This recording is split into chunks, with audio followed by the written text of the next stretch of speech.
13 የ20 ስንት ፐርሰንት ነው? ከባድ ይመስላል አይደለ? በጣም ቀላል ነው። ተመልከቱ 13 20ኛ ማለት ነው።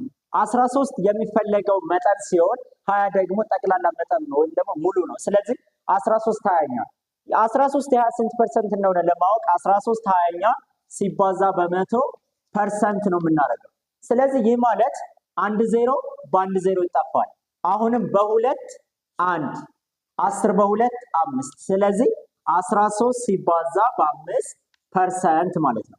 13 ሲባዛ በ5 ስንት ነው? 65 ስለዚህ 65% ነው ማለት ነው። 13 የ20 ስንት ፐርሰንት ነው? 65% ነው ማለት ነው። ማለትም 20 100% ነው። 13 ደግሞ የ20 ስንት ፐርሰንት ነው ማለት ነው። ስለዚህ 65% ይሆናል። እስኪ እናንተ የኛውን ጥያቄ ኮሜንት ላይ ስሩልኝ።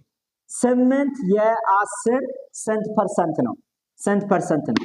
የኛውን ኮሜንት ላይ ጻፉልኝ።